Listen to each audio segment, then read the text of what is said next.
Bonsoir, bienvenue, welcome to the Michener Awards finalist panel. I would like to begin by greeting you from where I sit as an uninvited guest on unceded and unsurrendered territory of the Anishinaabe Algonquin people.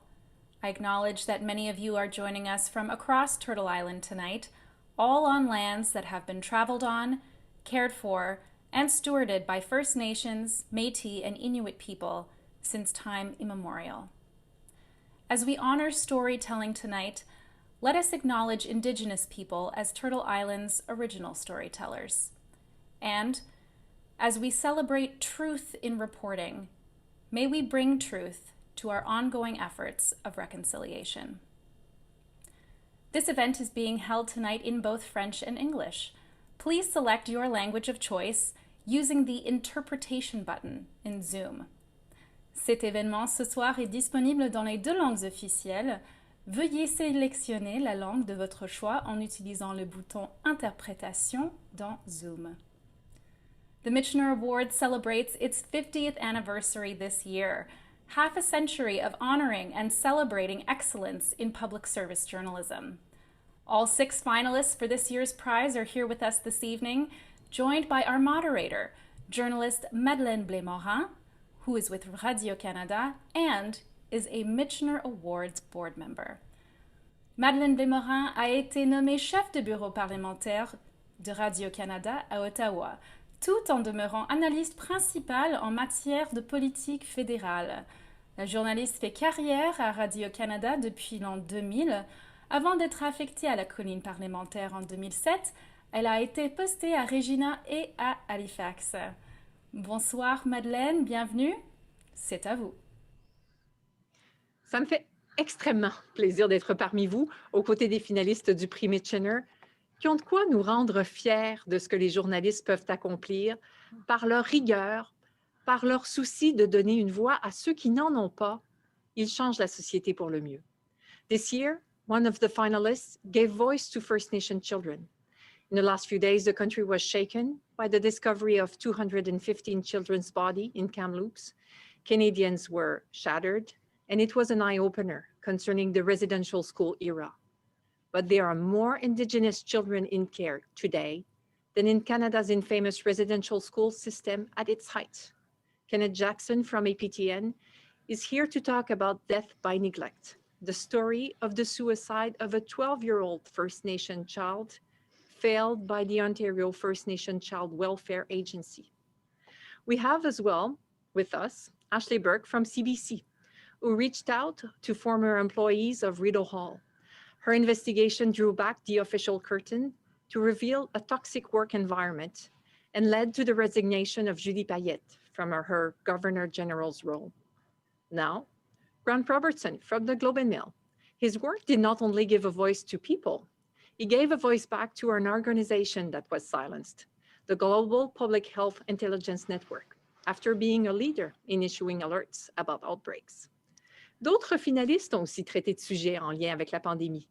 Gabrielle Duchesne, de la Presse, a révélé comment les prédateurs pédophiles ont profité du confinement des enfants à la maison et de l'apprentissage en ligne pour attirer leurs jeunes victimes. Aaron Derfeld, de la Gazette, a ébranlé le pays en révélant les conditions de vie qui sévissaient au CHSLD Heron de Dorval.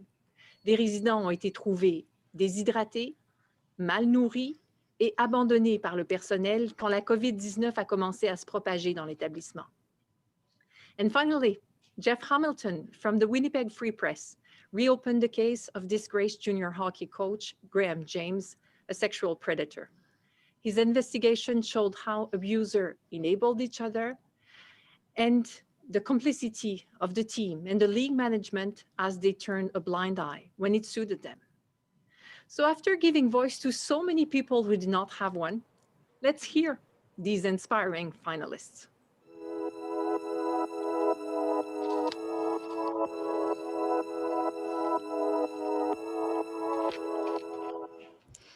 So hello, everybody. I'm glad you're there. Being a journalist is, among other things, being able to tell stories. So I'm going to ask you, all of you, in a few sentences, to tell us how your story began. And did you know back then that you were onto something big? So maybe Aaron, je vais commencer avec vous. How did it start for you? Bonsoir, Madeleine. Je tiens à féliciter tous les finalistes. Votre travail est tout à fait exceptionnel. J'ai reçu un appel d'une source très fiable en avril, le début d'avril 2020, une source qui travaille dans le réseau de la santé, qui m'a raconté ce qui se passait à la résidence Heron. Et si ce n'était pas quelqu'un en qui j'avais confiance, je ne l'aurais jamais cru, parce que l'histoire était tellement choquante. Madeleine, vous venez de décrire la situation. Donc, et si je savais que d'abord, il faut dire que la Gazette a publié une vingtaine d'articles, de textes au sujet de Heron, et ce que j'ai écrit principalement du volet, le premier article sur le Heron, et puis une semaine après, un autre article. Je m'attendais qu'il y aura un impact, mais pas l'ampleur que j'ai constaté, parce que lorsque l'article était publié en ligne le 10 avril, il y avait un impact immédiat, parce que les familles ont commencé à retirer leurs parents de la résidence, et même les policiers sont venus pour garder le paix. Et je ne m'attendais pas que le Premier ministre François Legault déciderait de tenir une conférence de presse le lendemain exclusivement sur le Heron, non seulement pour confirmer que, en effet, le résident était abandonné pour toutes sortes de raisons par les effectifs et notre système, oui. Mais il y avait plus de décès que j'ai écrit. J'ai écrit 27 décès dans une période de 3 semaines, et il y avait 31 décès. Donc, c'était une surprise qu'il a agi rapidement. Souvent, lorsqu'on mène des enquêtes journalistiques, on espère d'avoir des résultats, des changements positifs. Et dans ma carrière, rarement j'ai constaté des changements positifs. Mais dans ce cas ici, le gouvernement a réagi rapidement et a inspecté des centres privés, une quarantaine, presque immédiatement. Donc, c'était quelque chose que je ne m'attendais pas.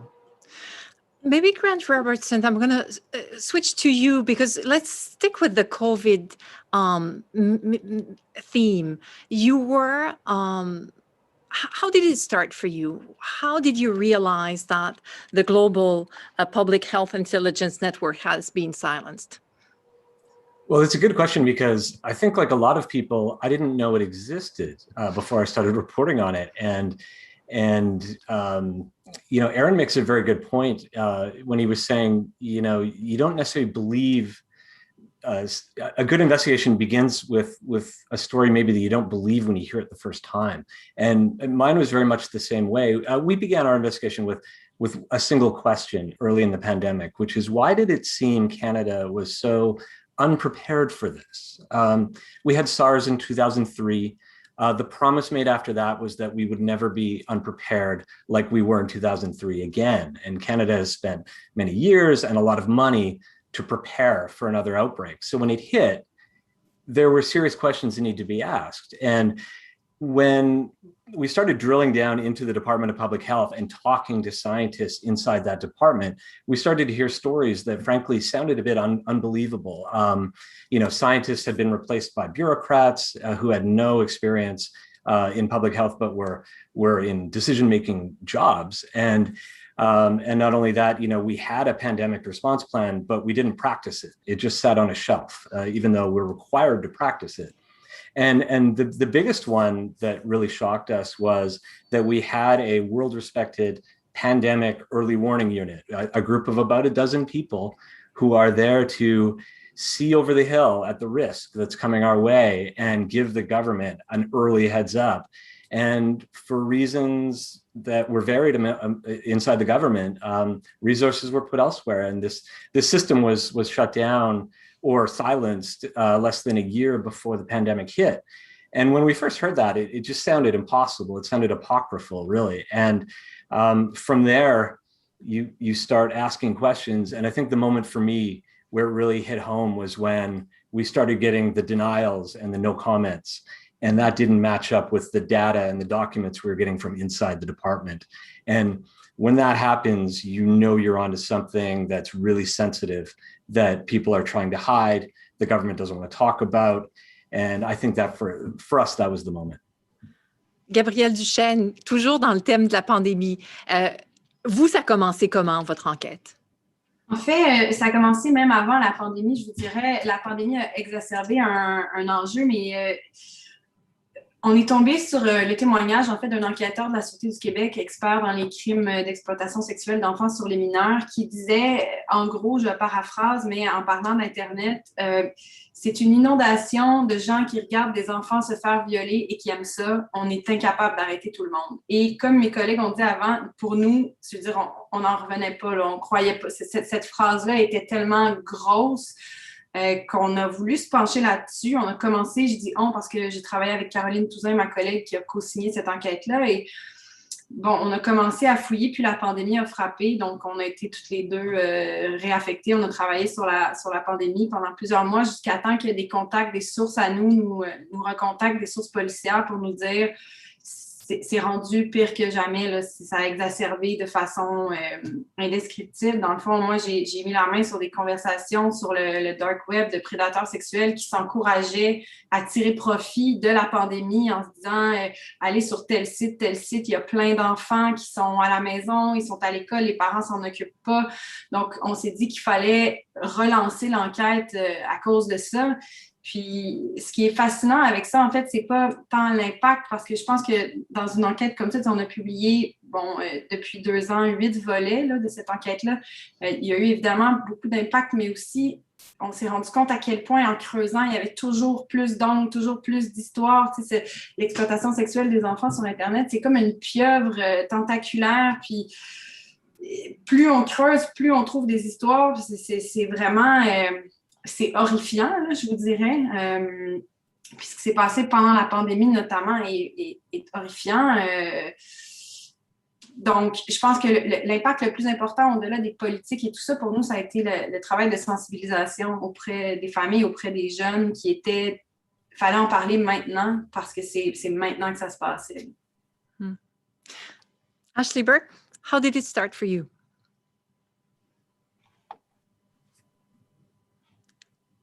For us, a lot of people thought that this group of people came to us, workers, and said, look, we want to blow the whistle. Or we hear a lot of people saying, look, the government must have leaked that story to you. And neither of those things happened. That would have been a lot easier than what did actually happen. I'd heard a tip that people were leaving Rideau Hall. And it was at a really telling time because it was in the middle of the pandemic, at a time when people were holding on to their jobs as much as they could. They weren't leaving high-paying, prestigious jobs that most people kept until they retired.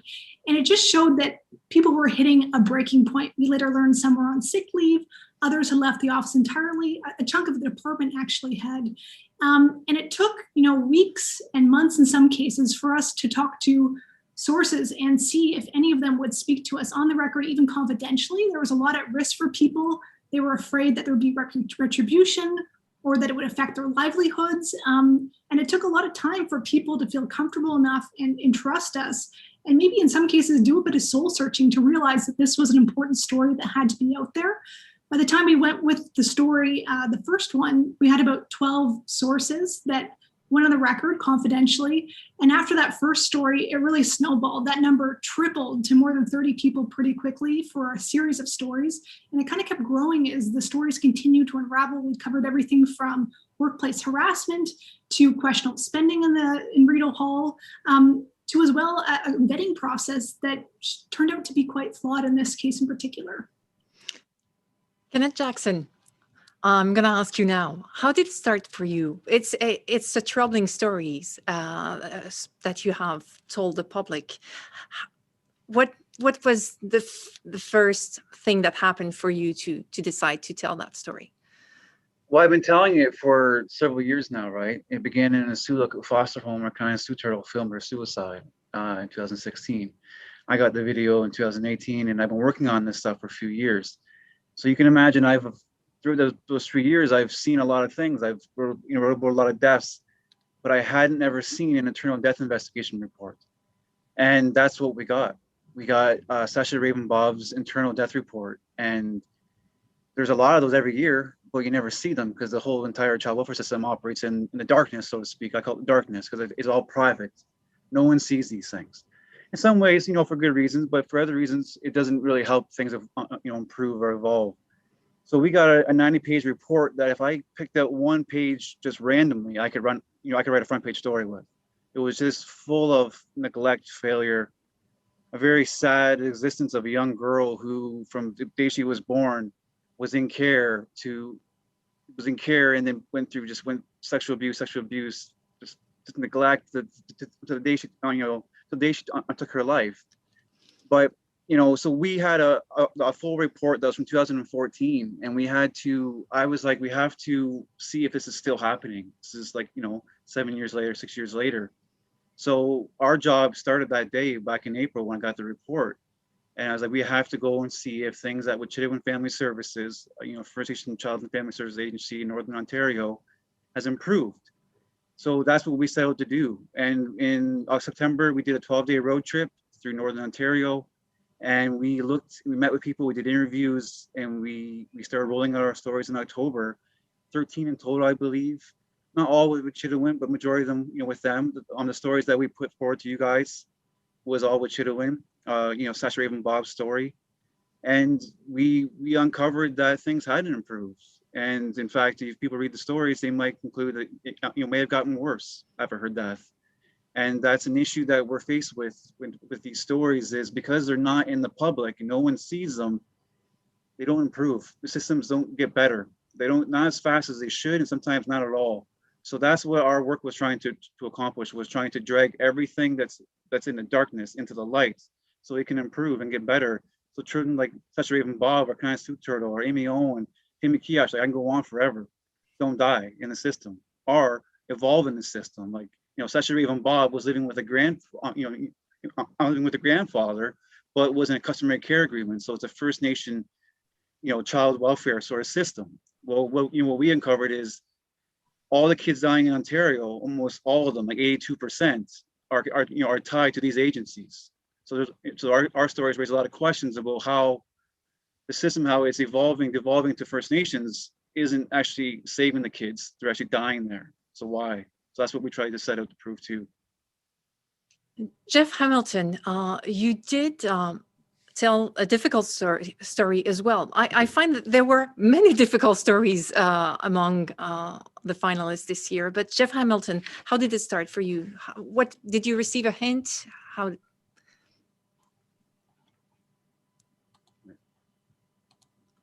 First mess up. Thanks so much for having me on.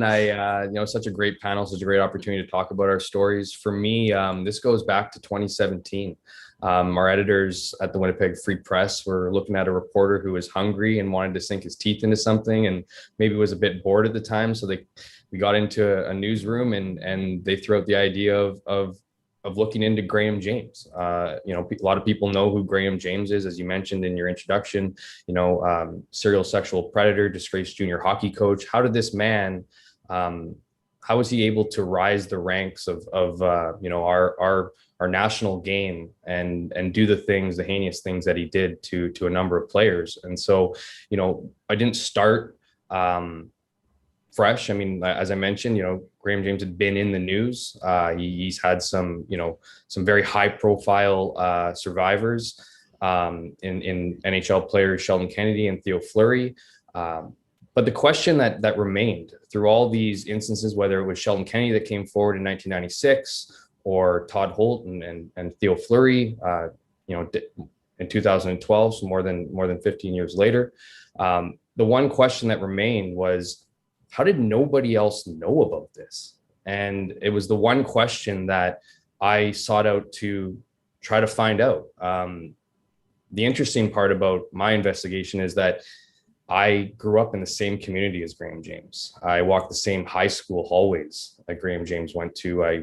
Was in the same hockey system that Graham James coached in. Now, obviously, much later than him. Our age difference, speaks to that. But I knew the community, and so I knew the rumblings, the early, the talkings, the secrets. It was almost kind of St. James as the community. It's kind of St. James' dirty little secret, and I just kept hearing rumblings growing up, but never really had the opportunity to really, act on it. So this was my chance. And so it started with making a bunch of phone calls to people I knew, as through the community, through the hockey scene, just kind of making phone call after phone call after phone call.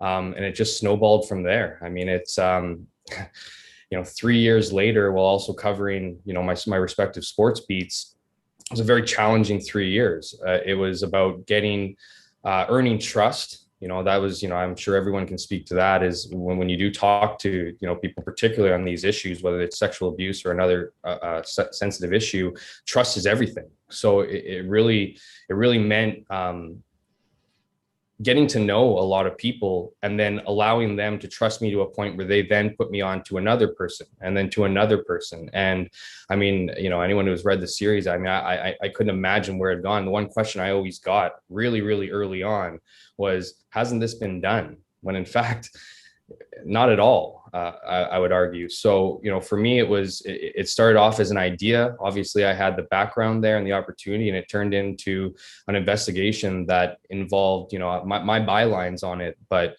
the credit goes to the dozens of people, some of which I spent years knowing, still call friends today, that came along for the journey, a community that, allowed this kind of topic to be part of their daily lives, and to help me tell this story. So truly fascinating 3 years. And, I'll end the same way I started. It's an honor to be here. So Jeff and Ashley, I find that you've touched on the sources thing. Trust is everything, Jeff, you've told us.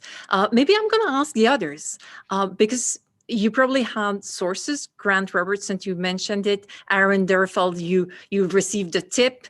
So how did you convince people to talk to you? Was it hard? Maybe Grant, I'm going to start with you. Well, it's a great question, especially in 2020 when you couldn't necessarily meet face to face. You couldn't get on a plane and go and sit across a table and look somebody in the eye and develop that trust, because it's certainly in the case of our story, but in I think everyone's story, there's people that are trusting you with their livelihoods, their careers. There's people with a lot at stake and a lot to risk, and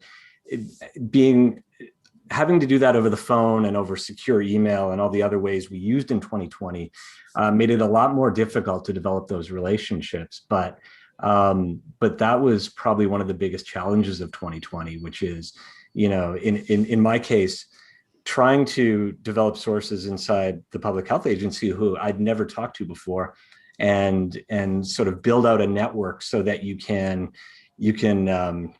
verify things that you're hearing from one person, and it checks out with another person. And that was extremely hard. I think the moment for us was when one of our key sources said, we were still trying to figure out what the story was and how significant it was. And he said, look, I'm not trying to be dramatic here, but people have died because of this. And at that moment, the source was of impeccable credibility.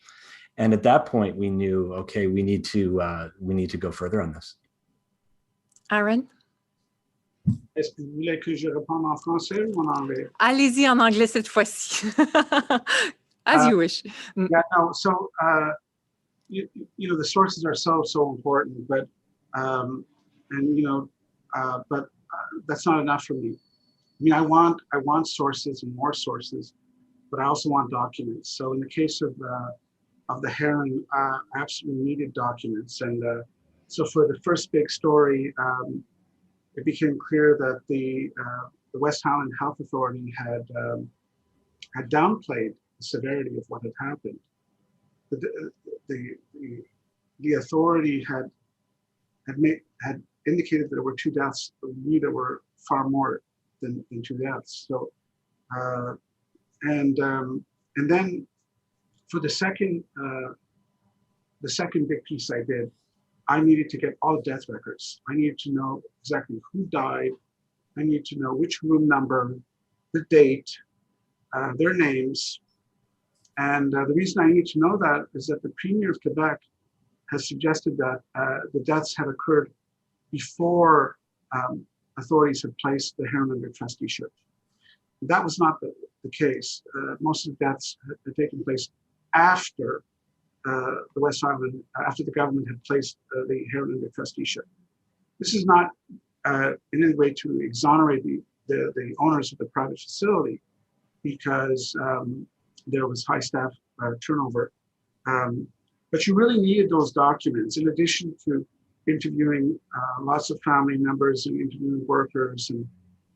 But you needed to base the reporting on the documents. And I find in general, when I do this type of journalism, cultivating sources is essential. It starts with the sources. You must continue with the sources, but you need to round it out with the documentation. Mm-hmm. Gabrielle, vous étiez en train de cultiver des sources dans le domaine de la police, c'est ça? Ben, notamment, oui, dans le domaine de la police, dans le domaine judiciaire aussi. Évidemment, on a pu compter sur de nombreuses sources, là. Dans le fond, les sources qui ont été un peu à l'origine de chacun des volets, les sources qui nous ont allumés dans le cadre de conversations sur, par exemple, le fait que, tel corps de police était complètement débordé, était seulement capable de traiter une infime proportion des cas de prédateurs sexuels sur Internet. Mais moi, j'ai l'impression, en fait, plus le temps passe, que moins les gens ont le droit de parler. Là. C'est rendu tellement difficile de parler à des gens dans le milieu policier, dans le milieu judiciaire, notamment dans le milieu de la santé aussi. Je pense à Aaron, c'est tellement difficile parce que les gens perdent leur emploi. Là. C'est rendu, ils sont terrorisés. Donc, c'est sûr que, à la base, il fallait convaincre ces sources-là. On en a rencontré quand même beaucoup en personne, dehors, dans des parcs, l'hiver à moins 30, avec nos capuchons, puis le vent. C'est sûr que c'est pas l'idéal, mais c'est le contexte actuel. Et puis, c'est sûr que, les sources, c'est une chose, mais nous, on voulait évidemment ensuite aller mettre un visage sur, c'est humain, là, c'est des enfants qui sont victimes de prédateurs, de leurs d'enfants, des enfants, une petite fille de 12 ans qui a été, par exemple, forcée de commettre des gestes épouvantables, innommables sur son petit frère de 5 ans, puis ensuite, ces images-là ont été partagées. Donc, au-delà des sources confidentielles, je pense que le défi, ça a été aussi de convaincre les sources à visage découvert, en fait, les intervenants, les victimes de ces crimes-là, de nous parler, de nous raconter leurs histoires. Et on a aussi voulu, en fait, parler à des pédophiles qu'on a interviewés, qu'on a trouvés, qu'on a interviewés, qui ont accepté de raconter leur histoire, même anonymement, mais quand même, ça a été, je dirais que dans le cadre de cette enquête-là, ça a été ça qui a été le plus difficile, en fait, de convaincre les protagonistes de ce crime-là, les victimes, de nous raconter leur histoire. Puis ce qu'on a vraiment fait, en fait, c'est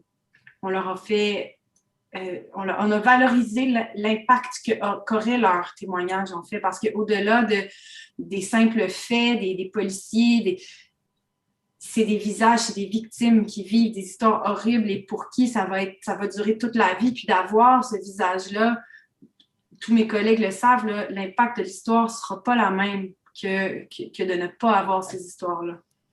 So all of your stories had an impact and probably your sources knew it. Did it have an impact on you? Because I'm hearing you and I'm wondering how were you able to pass through all that? Maybe Kenneth Jackson, was it hard? I mean, on a personal level, to live through that story? Yeah, absolutely. You're dealing with heavy stuff, right? But you're also realizing the other person that speaks to us, because you gotta get something straight. Like where I work, people I talk to who are my sources can get kicked out of their community. It's called BCR, Band Council Resolution. They speak out, and the band council doesn't like it. They can kick them off, out of their home. That happened to one of my sources. They threatened another. So yeah, I deal with that. I have to carefully calculate it. Everything was calculated in the sense how we rolled this out and how we protect our sources and how we make sure that they're taken care of and secure in speaking, because they're going to lose kids in their care. That happened in another source. We spoke to them and they took one of their kids from them. That happens. That we were told that was going to happen. I had a front row seat to it. That weighs on you because that actually brought me almost to the brink of like, what are we doing here? If are we doing more harm than good by telling the story because they're retaliating against us? Mm-hmm.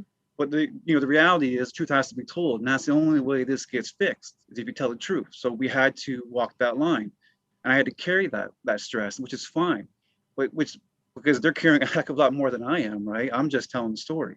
They're actually living it. My sources are to this day dealing with lawyers coming after them. To this day, right now, 2 of my sources have people coming after them. I'll take care of that, in a roundabout way, and I'll write about it soon. But it hasn't ended.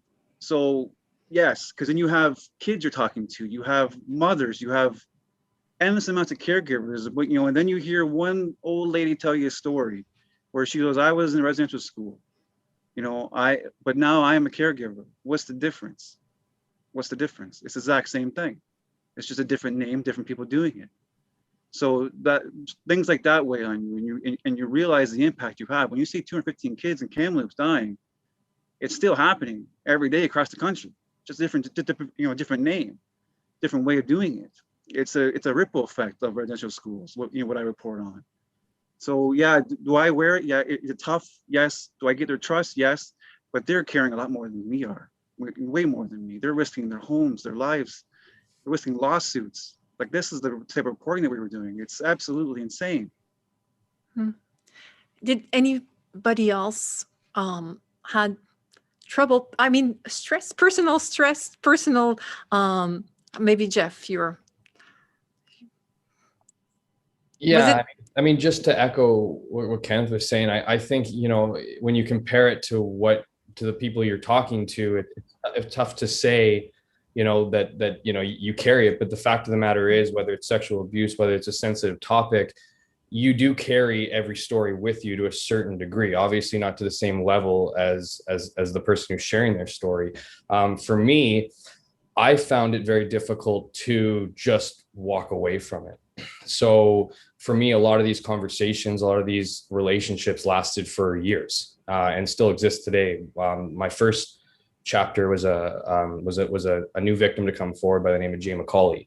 I actually got, I mentioned to you about that community, actually a person I was talking to, because a part of this story, chapter 3, was actually a teacher in the school system in St. James that was sexually abusing students. And he was a teacher of Graham James's. So, there was that element of talking to a whole different group of people that was away from the Graham James incident. And then one of those people introduced me to Jay, and then that got the ball rolling. And we talked. And when I met Jay, he was currently out on parole.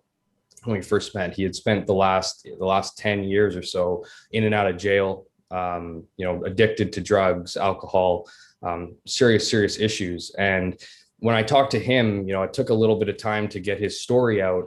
But then after I got the story out, I couldn't just go, okay, thanks so much, I appreciate this. I got my start to this series. We'll see you down the road and check you out later. In fact, we kept talking, and then we just stopped talking about the abuse and we started talking about life. And we continued to talk throughout those years, while at one point he was sent back to jail, and that just ramped up our conversations. We talked 2 to 3 times a week. I couldn't imagine somebody calling you from jail and not picking up on the other line. So I made sure that I did that every single time.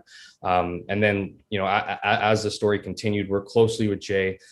He ended up getting out of jail, and anyone who knows anything about substance abuse and the issues around it, it's a damning disease. And he lasted about 2 days before he was back on drugs. And so then it was how do we do this? How do we move forward? Or is publishing the story adding pain? Is it going to be worse for Jay's situation? Talking through him, going through that, we figured out that, we will go through it. But then I quickly realized that, we can't just do this story, because that brings an entirely new attention to somebody else, or sorry, to him, an added attention to everybody else, and the pressures that add on an already very difficult life. And I'll kind of wrap this up. Long story longer was, Jay eventually got out of jail, and we needed to get him into a facility, and Sheldon, with the help of Sheldon Kennedy, a guy who I have a ton of respect for, we did that. And then when he did the 4-month program at Fresh Start Calgary, he got out. We talked throughout that entire process, and Jay lasted 24 hours before he overdosed and died. He already had an apartment in a different city. He was coming home for a brief stay, and just like that, he was gone. So you wear those things, by the end, I considered Jay a strong friend. I mean, a week before his death, I had got a text message saying, I did it. I got through this program. I'm looking forward to life. He told me that for the first time in a long time, he felt loved at this program. So it's impossible not to wear it. I mean, you can easily say that, it's obviously the case that these people go through it, but that's part of, I believe, of the reporting. That's part of doing your job, is to, we need to interject ourselves into it. We need to own some of that, because if you don't own some of those stories, you can't tell those stories. So if you don't wear some of that pain, then you can't share that pain. So for me, whether it was Jay or the other, survivors that came forward, as I mentioned, this community, we don't even have enough time.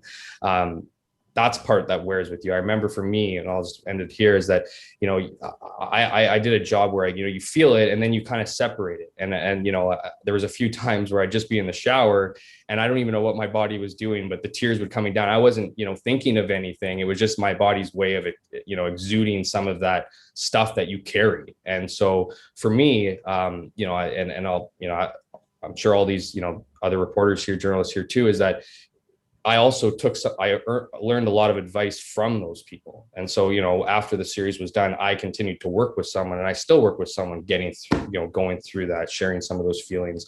It's not something that clogs my mind every day, but I knew that how could I, take their advice, listen to the things that they did, and not, when I was offered that advice back, not take it. So it's certainly one of those things where if you get into this job to tell these kind of stories, you do need to kind of feel that pain. Otherwise, you don't truly understand it.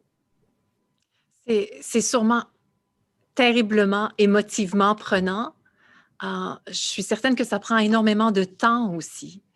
Est-ce que c'était difficile de convaincre vos patrons de vous donner le temps? Peut-être Ashley. Was it hard to convince the boss to give you time to do the story? I know that we have to feed the beast, feed the social networks, being the first to do it, no pressure at all. But was it hard to tell your boss, I have 12 people who are talking to me, and now it's snowballing. I need more time. For us, for my colleague Kristen Everson, who worked on the story with me from the very beginning, we actually didn't know where it was going to take us. So we spent about 2 months on the side of filing daily news, making calls and meeting with sources and trying to figure out what exactly the story looked like before we went to our bosses and said, hey, we think this is the story. What else do you think we need? And Rob Russo was our bureau chief at the time, and Chris Carter was our predecessor for some of the other stories. And we felt really lucky because our assignment desk and all of them are really supportive, and they gave us as much time we needed to work on the stories to make sure that they were rock solid before anything aired. And they were like that throughout, I think, 6 months where we covered a series of stories. And we were also, really lucky that the shows aired pretty much all of the updates. So I think that was the advantage of being in a bigger newsroom, but also our bureau's really focused on exclusive enterprise journalism, and they gave us a lot of time that we needed on the story. Mm-hmm. Maybe Grant, did it take a lot of time, and was it hard to convince your boss to give you that time? Well, it's never easy, but I actually have very good editors. A lot of the work I do is longer term work. So we focus a lot on picking the right investigation to do, because you could get 2 months into investigation and hit a dead end, and then you've lost 2 months of work. So that is really one of the keys I find to the work I do, which is like picking the right investigation that requires the work, and that you can see it through. With this one, I mean, the pandemic being what it was, an unprecedented year, it affected every Canadian in some way. It wasn't a hard sell in that regard. So it was something that we immediately saw the need for, and I think we felt we were reporting on kind of the root causes of the pandemic in a way.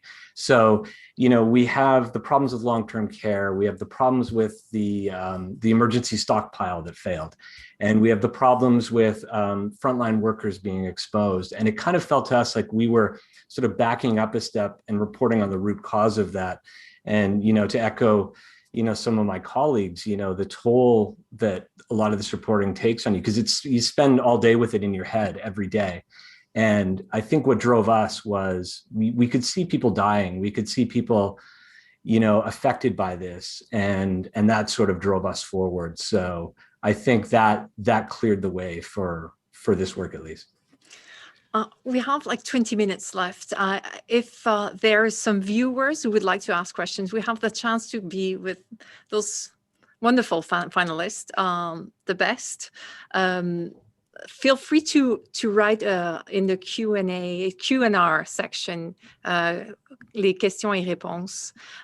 So we'll maybe have time to ask a few questions from the public. So feel free to do it. Hopefully we'll have time to ask a few of those. So Ashley, you said you had a chance to be in a bigger newsroom. Maybe, Aaron, est-ce que c'était plus difficile pour vous? Vous êtes peut-être dans une plus petite équipe. Est-ce que c'est plus difficile de dire, bon, j'ai besoin de temps, que les autres collègues ramassent le reste, moi, je travaille sur une enquête? Oui, la Gazette, de plus en plus, on a moins de ressources. Donc, c'est de plus en plus difficile. Mais j'étais quand même chanceux parce que j'ai fait la couverture de la santé depuis 22 ans. Et j'étais aussi chanceux que tout le monde savait dans la salle de nouvelles virtuelle que c'était une histoire tellement importante. Donc, j'avais des ressources. Mais pour moi, j'enquête toujours sur le heron, mais d'autres choses. Et, à part de heron, j'ai décidé à un moment donné d'écrire des enfilades sur la pandémie au Québec, quelque chose que j'ai fait depuis plus d'1 an, 7 jours par semaine pendant mes vacances. Donc, c'était un peu dur, mais c'est un devoir. Et pour revenir sur un autre sujet, parce qu'il y avait quelqu'un qui a posé la question, est-ce qu'on devient, à un moment donné, est-ce qu'on devient pas des journalistes ou est-ce qu'on la question était en anglais, do you become an advocate? Est-ce que à un moment donné, vous devriez aider vos sources? Dans mon cas, il y avait, je pense que des fois, on doit traverser cette ligne parce que dans mon cas, j'ai parlé avec une famille et je voulais savoir est-ce qu'on doit garder notre mère dans la résidence. Et c'était pas ma responsabilité, c'était pas ma décision. Mais j'étais en contact avec une infirmière qui a traité cette dame. Et on a fait une téléconférence en direct et le monsieur a posé la question est-ce que je dois garder ma mère dans l'institution, et l'infirmière a répondu s'il est possible, il faut que tu dois retirer ta mère. Et puis j'étais soulagé et un peu fier que j'ai fait quelque chose qui a fait une différence dans la vie d'une famille. Et puis la première fois quand j'ai écrit ce que j'ai écrit, j'ai reçu un appel, un texto. Oui, notre mère est maintenant dans une autre institution. Donc, j'étais content Mais effectivement, c'est dur parce qu'il faut, les gens me posent la question, est-ce que vous pouvez résumer ce qui se passait? Une camp de concentration. Et j'avais pas mon père et ma mère ont décédé il y a beaucoup d'années, mais donc je n'étais pas de façon personnellement affecté, mais indirectement avec le temps, ça devient un peu dur, mais c'est rien en comparaison avec ce que les familles ont vécu. Mm-hmm.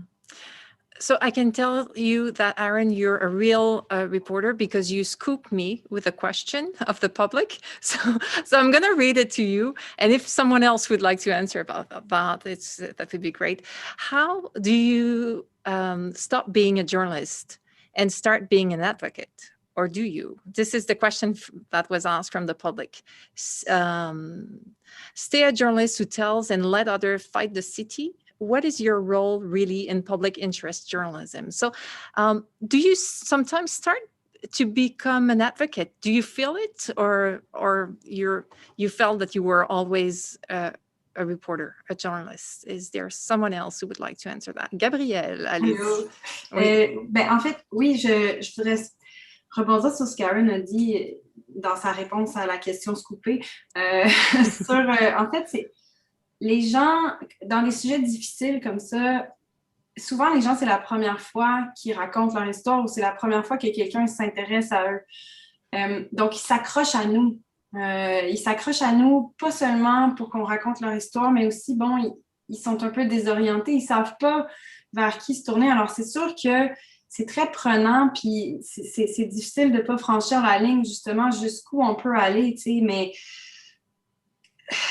c'est quelque chose que j'ai aimé ce que Jeff a dit tantôt, là, il faut porter cette histoire-là. If you don't wear it, you can't tell it right. C'est tellement vrai. C'est quelque chose qui, nous, l'histoire de l'exploitation sexuelle, ça nous habite depuis plus de 2 ans.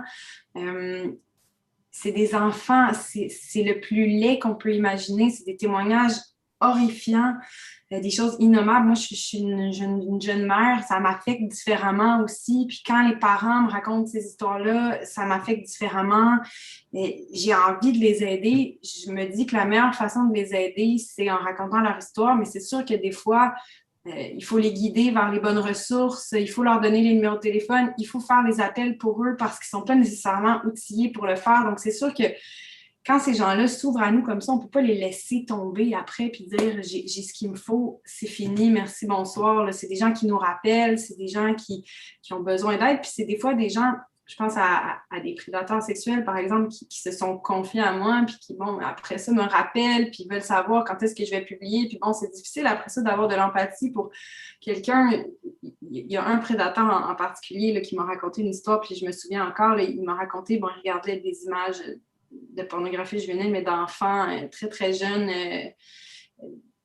très violentes. Là. Puis il m'a raconté que le bruit des chaînes dans une vidéo d'enfant de 5 ans l'avait lui-même écœuré. Puis je porte ce récit-là. Puis cet homme-là, après, il m'a réécrit, il m'a rappelé parce qu'il voulait s'assurer que son message allait passer. Puis là, c'est de faire la part des choses. Moi, je ne suis pas là pour passer son message, mais c'est difficile. C'est quelque chose qu'on porte. Puis je pense que la ligne est là, puis on marche toujours dessus. Oui. J'ai une autre question du public. Difficile de convaincre les gens qui détiennent l'information de parler aux journalistes, mais en même temps, j'imagine que certains d'entre eux sont aussi heureux de dénoncer des situations absolument inacceptables. Donc, est-ce que vous avez senti que parfois, c'était peut-être aussi soulageant pour les gens qui vous parlaient de parler, justement, de dénoncer? Grant, you had impeccable sources, you told us. So was it, did you find that at a certain point, people were relieved to give the information?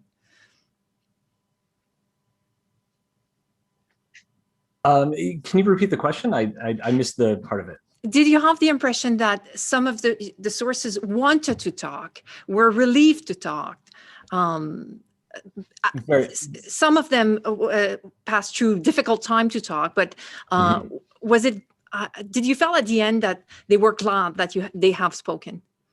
Absolutely. I think in a lot of stories, it begins with sources being reluctant because there's fear there. I mean, there's a reason.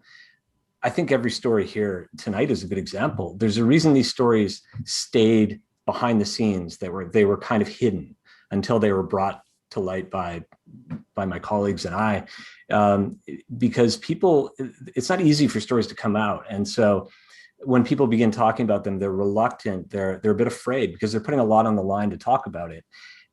But once I think once they see that they're doing, that there are results from that they are trying to fix something that they see is wrong, which is really what public service journalism is about. It's about righting a wrong. Once the sources see that, I think it becomes very cathartic for them. It becomes very, they walk away feeling like they're glad they did it. Mm-hmm. Ashley, would you like to add something to that? Yeah, same in my case. People were really reluctant to talk, and some people waited months, called me back after months, and heard, okay, I'd talked to many more sources, and once they heard other people were willing to tell their stories and have the courage to speak up, and I had a large number of sources, it got a lot easier, but it took a lot of courage. And it also, what Grant just said, people thought, people won't care if I'm being harassed at work. People won't care about public servants suffering. People won't care that I am experiencing symptoms of PTSD from my job. And there was a little bit of telling people, no, I think the public would care about that. And I do think that's important for people to know. And it took time for some individuals to process that. And I think talk to other workers and realize, yeah, this is wrong and people need to know about it, and there needs to be change. When I'm listening to all of you, I'm really proud of public interest journalism. I'm really proud to be a journalist. But do you have confidence in public journalism future?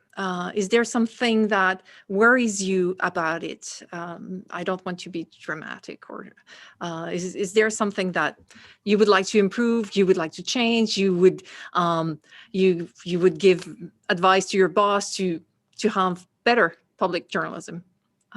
Kenneth. Thank you. Just before you answer that question, go back a couple. There's a few questions you asked there. I didn't get a chance to jump in. You can choose. You can pick. I'm going to pick a few. First of all, APTN allows me and others to work on stories that matter the most. And we have great bosses, incredible people. There's people here who grind out every day and they're amazing. There's other people who feel and do long-term stuff. And in terms of are we advocates? No, we're not advocates. We're not activists. We're in pursuit of the truth. That's what we do. We bring the truth into the light, and sometimes you have to go into, as Gabrielle said, you can't fly above this. You have to go down. You have to feel it. You have to wear it. In terms of public service journalism, it's always going to be there because there's always going to be people like us trying to get the stories. That's what it comes down to. We can all talk about how important our stories are, but the reality is we all want to get those stories, right? So as long as there's people like us around, those stories will always keep going. We want to tell them. There's a drive in each one of us to not be the best, not do that. It's just to get that story that matters, right? That's what it comes down to. So I have no fear in with whether or not public journalism is going to go away. It's because there's people like us who refuse to let it go away. Someone else would like to react to public journalism future. Well, if I could add something, I think that the future is bright.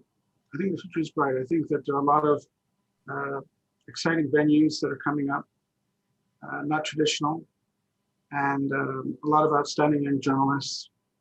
And you're talking about the sources, the whistleblowers, and also d'alerte. We will always have them, and stories will always need to be told.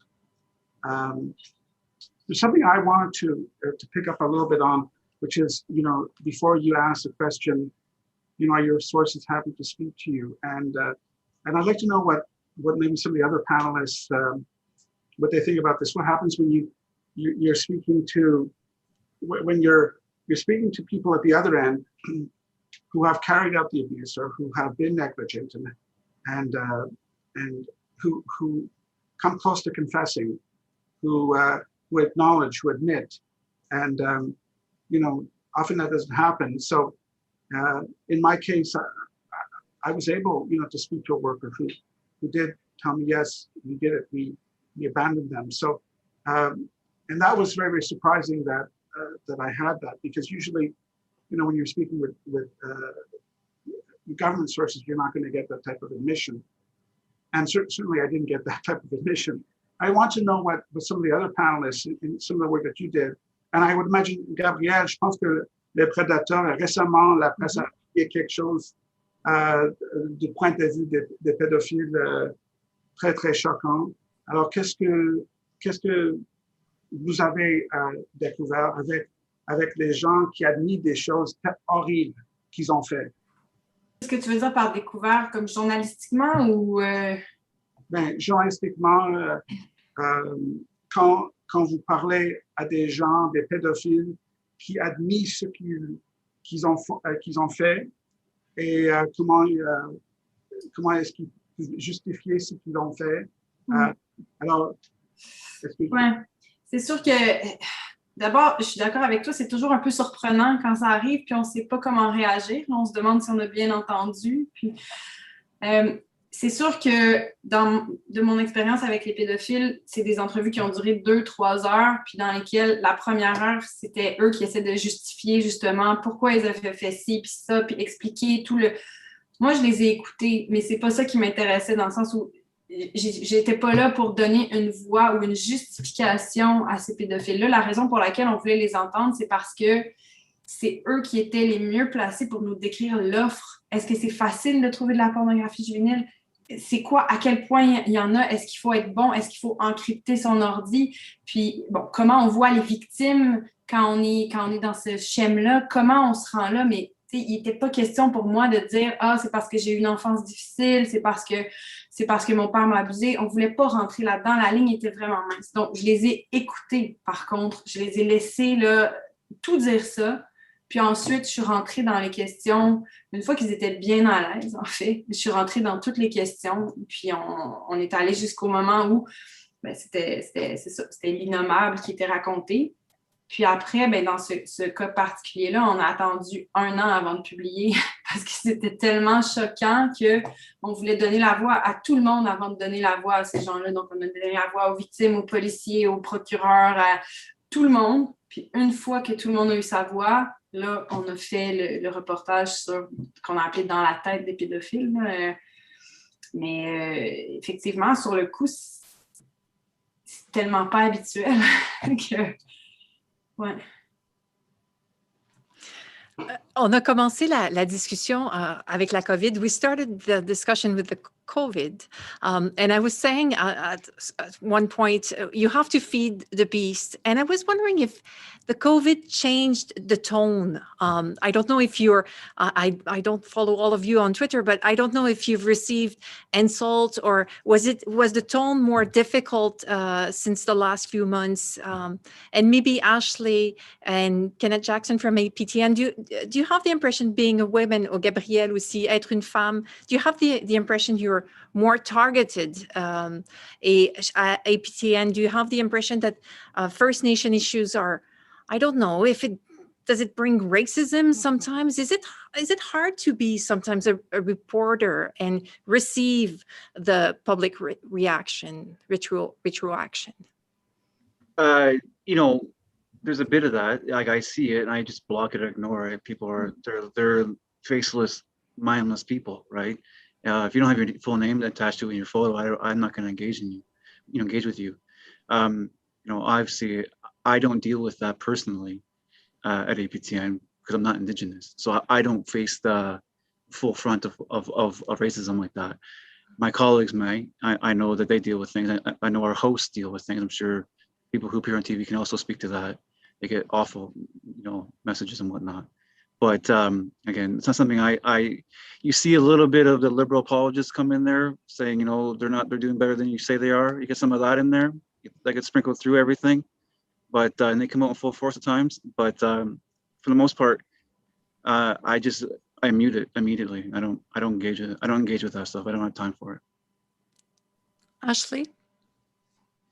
Yeah, I don't engage either. I've had one particularly bad instance where I had to, delete Twitter off my phone, and yeah, it crossed the line over to, there was safety reasons, or like it crossed the line to being pretty vicious and very sexualized, and yeah, a bit scary, to be honest. But some of my colleagues who work in politics, who are women on TV, deal with that on a daily basis, and it's hard to see. I think Twitter's the worst for it, and there's some responsibility on some of those platforms to make changes to avoid that. But certainly some of the on-air reporters at CBC are a constant target of that, and they have to deal with that on a daily basis.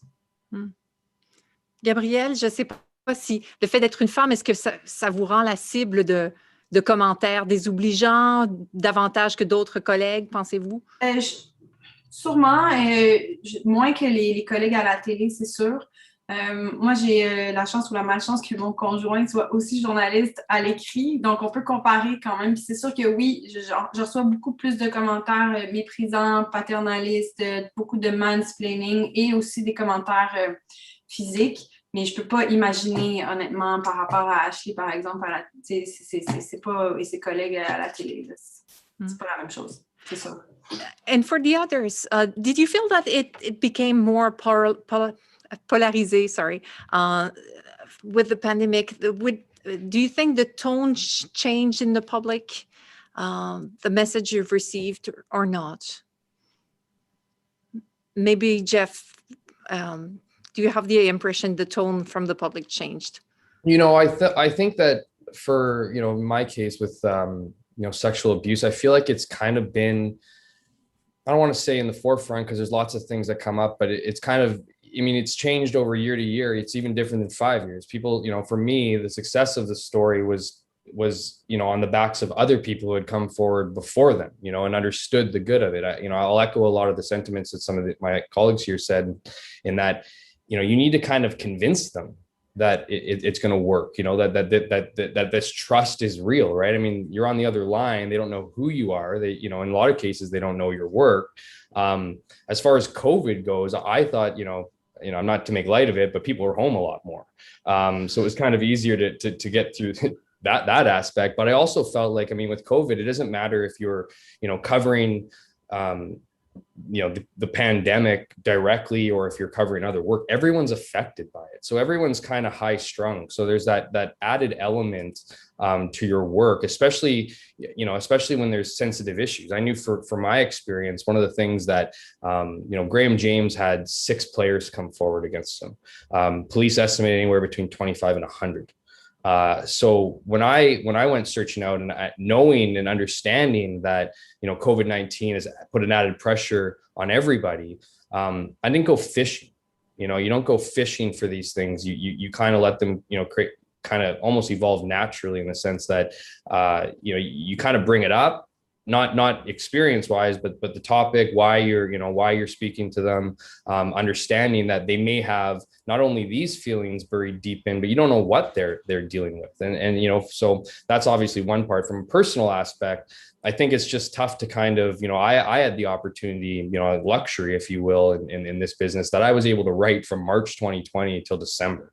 Not a lot of people get that opportunity. Now, it was 6 chapters, large stories, but you're also kind of sitting there secluded in your home writing about a topic that, isn't great to write about while you're also dealing with COVID. So I feel like, it's not one of those pity party things here by any stretch. It's just, it was an added, I think, element to, and in all these cases, very, very tough reporting. It was just that extra thing that seemed to be, on top of everything else that we had to go through. Mm-hmm. If we talk maybe a last theme about diversity, do you feel that our profession is diverse enough, represent Canada's diversity well? And is there something that we could do to improve it? Grant, if I ask you that question.